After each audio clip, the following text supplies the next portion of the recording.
as AI matures and becomes also more omnipresent, I think it will take over more and more of what's linear, what's explicit, what's more efficiency focused, which means that those skills and competencies will effectively become commoditized. And that's important to internalize what that means. And there's also a positive side to that, that is that the abilities that are truly uniquely human, the higher human abilities that cannot be replicated or replaced by AI, will become more valuable and more important than ever. And I see primarily three categories of these uniquely human, extraordinary abilities. The first one, I believe, is expanded perceptive awareness, our ability to sense what is not explicit, our ability to perceive beyond what is said, to perceive what is not said, to perceive the emotional context or climate in a room, the energetic climate in a room. So that's one, expanded perceptive awareness, because I don't see AI replacing it anytime soon. Number two, I believe, is true creativity and intuition, imagination. I genuinely believe that's a uniquely human ability, not just coming up with new ideas in a way that maps patterns or recombines what has been previously already explored, but to generate truly unique, novel ideas and insights, inventions. So I think this is the second category. And the third category is morality and wisdom. Sure, we can use AI to prepare some of the decisions or enhance the ethical decision making, but ultimately the final discernment, the final moral authority will be human, and I believe needs to be human. And this is a capacity that I think is worth cultivating. And so from my perspective, these constitute extraordinary, uniquely human abilities that we need to cultivate, and that will also remain a differentiator when we think of the human ability as competing with what machines will be able to do.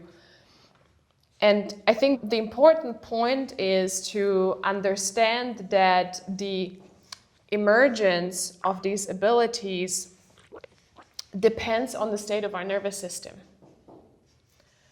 When we are under chronic stress, all of these abilities collapse. Our cognitive ability deteriorates, our emotional ability, empathic attunement collapses, our creativity collapses, our perception narrows, we get tunnel vision.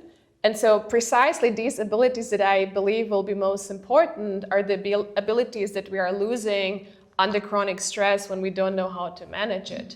And I believe that this is exactly what's happening to many leaders today. And from my perspective, it explains a lot of the chaos that we are seeing in the world, in business and politics right now. Sure, some of it is character flaws, but I think a lot of it is simply stress-induced deterioration.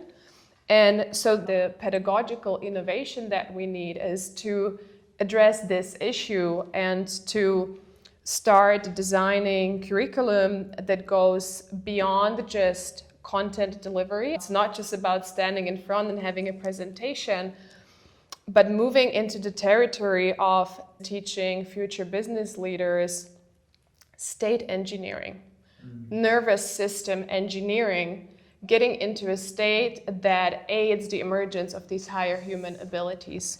We need to bring nervous system literacy into the core curriculum for future business leaders to help students understand how their state shapes perception, cognition, emotion, interpersonal abilities.